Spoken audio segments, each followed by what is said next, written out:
everybody, how you doing? It's Rick back with you out here at the shop once again, looking at the snowmobile, and as you can see, we just got the engine put back together, got it running, and now it's all tore apart again. But there's a reason for that, and I'll get into that in a little bit.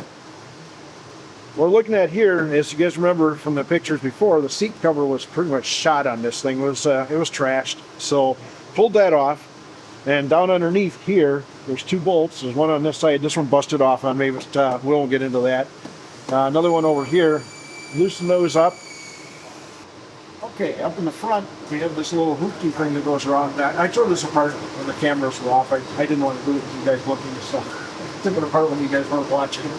And this is a little springy thing I was talking about. The reason I have the side covers off of this is because you have to get at that spring in there, behind the clutch. So there's a little spring thing that hooks onto the frame, and it's much easier to get at it. I pull this cover off. Gravity. Gravity. So in here, the little spring thing that hooks onto the frame, there's a hole in there. And like I said, the only way to really get at that is in the secondary. That hooks into there, and that's what holds the front of your seat on. So that's how that works. Seat cover is just a piece of foam. It basically all comes off just like that. And I'm going to set that aside for a moment. This is all gas tank on this. This thing's got an 11-gallon gas tank on it. And this is all, or as you would say in the UK, petrol tank. This is yeah, it holds a lot of gas. We dumped 10 gallons out of it the other night, and it was still dripping gas when I turned it over to do stuff to it. So we have the two bolts out of the back of this, and the cover actually snaps on the front. This snaps up there at the top too. We got the spring thing off, so we should be able to just lift this right off the machine just like that. And the other night, we look in the front here. Right up here, you'll see something's missing. Coolant tank. Mike and I discovered that this thing got real warm, and the coolant tank in it blew up. So I'll show you guys that in just a second. All right, remember a second ago I mentioned that the coolant tank blew up on this thing, and there's the carnage. It's not pretty, is it? It's got a little bit warm, so I was a little bit disappointed because I didn't know if I could find one for a sled this old. It's 1995 after all. But I went on eBay and I expected maybe 40, 35, 40 bucks. And I found this for 10. Brand new one. And you can tell this thing has been nicely warmed up. This was the original one, and it's all expanded and boiling out. And yeah, this one looks a whole lot healthier. So this will be going in, and this is probably going to go in the stove, get burned. We'll get something out of it, get some heat out of it anyway. But that's the saga of the coolant tank there. All right, let's clear up a spot on the bench, and let's put the new cover on this seat. All right, guys, I got the cameras all set up here on the sled. We're going to put this new coolant tank in. Look, you can tell. It looks so much better than the old one. Yeah, look back at that. Yeah, the old one done blew it up real good. All right, about putting these coolant tanks in, there's a little antler on the bottom of this thing, and you guys probably can't see it on camera, but there's a rubber mount down in the frame down here that little antler sits into. Real simple operation. It's mounted in rubber. We got a little top hat thing here that goes into the mountification device here. And we just drop the coolant tank down in. I'll hook the hoses up later. Make sure that antler's in the rubber thing there, and that's up against there. See? Take a 1/4 bolt, put it in there. Try and make it so you guys can see what I'm doing here. There we go. Now we can just tighten this thing down. And my hand was in your way over here on number 1, wasn't it? There it is. New coolant tank is in and ready to go. What we'll do is connect the coolant lines up to it. We'll do the plumbing a little bit later on. There it is with the coolant tank in place. Let's get back to getting this seat recovered and see if we can get it reinstalled this afternoon. So you're asking, how in the world do you put a cover on this? Well, what you do is you put the cover on, and I'll show you that in a little bit. But then there's special spots on the bottom here, which the camera may or may not be picking up. When I pulled the old seat cover off, I had like 4,000 staples I had to pull out of there. Seriously, there was a lot of. They must have had a special at Lowe's on staples the day they built this sled or something, because there was like at least 100 staples here and 100 staples here. So that was a fun job. It took me an hour just to get the staples out of it. And in case you're wondering, this wire here is for the tail light and the brake light on the back, which I have the lens cover off, of course, because we're working on it. So that's how it goes. The seat cover will fold over and get stapled on around the edges here. So before we do that, foam actually sat for a few days because there was a lot of water in it. It was kind of wet, so we had to let it dry out for a while. Now it's nice and dry, nice and shiny, we like to say, but that's really not shiny, is it? No. So this is the new cover. Kind of roll it out like that, and just kind of getting a rough idea of what it's going to be. I'm putting it on here. There, it's done. Good night, everybody. No, not really. So that's that, and pull the seat cover up. You'll notice there's some little straps on the back of that. What are these things for?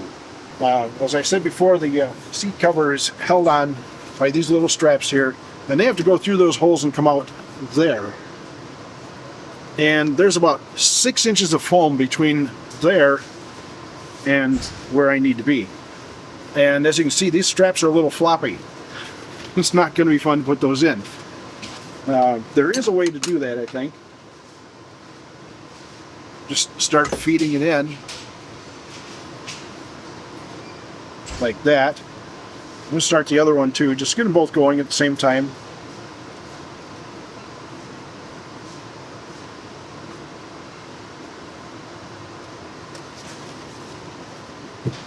Just turn this over and see if I can get a hold of those coming through this way,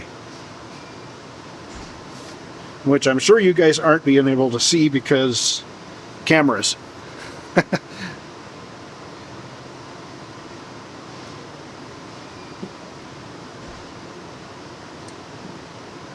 Got one of them almost through.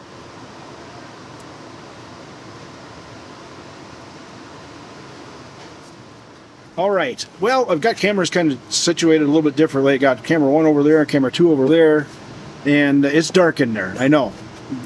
This you're probably not going to see. You have to do this more by feel than anything. When you guys weren't looking, I pushed one of the straps through the little slot in there to hold the seat down. And what I'm doing right now is just grabbing a hold of it, pulling it the rest of the way through, which hopefully it'll work. There we go. Flip that latch around there, and I don't know if you can get in there and get a closer shot of that or not, but up inside of there you can see where the latch is. Go ahead and bring it right in. And on the other side we got to do the same thing now, which means I have to reach up between the foam and the seat toolbox and feed that thing through there, and then do the impossible that you guys can't see. So kind of up in here, strap. Sometimes pushing down on the seat will actually help to set that up too. Now there's 2 holes in there. Do I have this in the upper one or the lower one? I have it in the lower one, so I need to make this one in the same location, which is the lower slot. And again, I know you guys aren't being able to see that, but there, it's in. Done.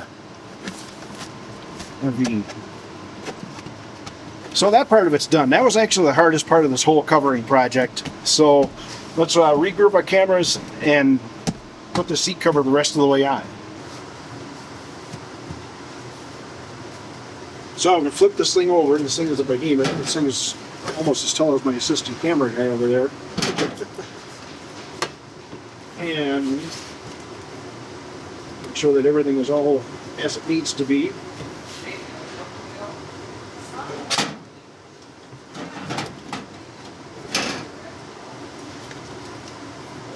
Okay, now camera 1's picking this up.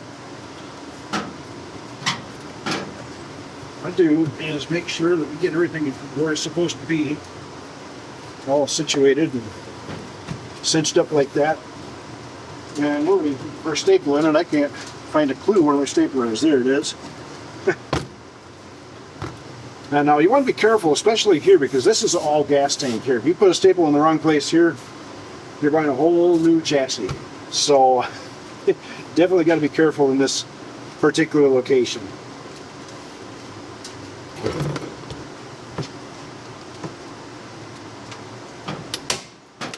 First staple's in, there's no turning back now, is there? The same thing on this side, it's going to kind of stretch it around. Again, making sure you keep it in the area where you're supposed to be stapling, because, again, punch a hole in the bottom of the gas tank, you're not riding. There.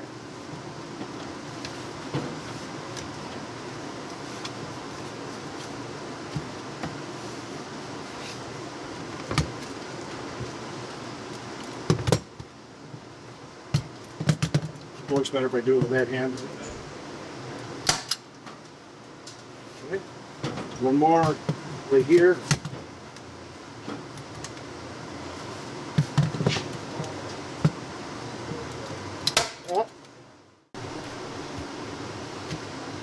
Well, there it is, guys. The seat cover is on. It was a bit more work than I expected, but it's on and it looks decent. A little bit of settling has to happen here with the foam and stuff, but I don't think anything big. It used a lot more staples than I thought it would. They don't hold real well in plastic, so I'm going to turn it over. I don't know if the camera's picking up all the staples I had to put in there or not. Folding it over on the back was kind of it was a fun job. And working it around the tail light, stuff like that. But it's on, and it's good. It's just about ready to go back on the sled. One more thing I need to do before we get too carried away here is right up here. Pull the gas cap off, and there's no gas in it. So this little rubber grommet up, and stretch this up and over that. And again, once we get that wire run through there, and get the spring hooked up, should have no problem with that. This goes over the top of it, like thus.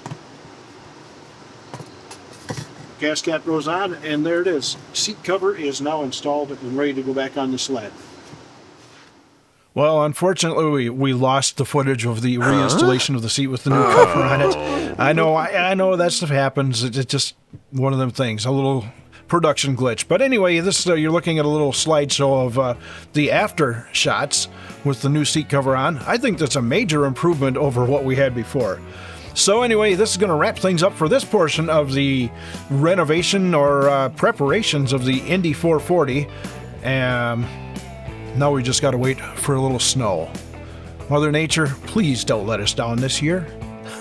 Talk to you guys later, NJP. Signing out. So long, everybody.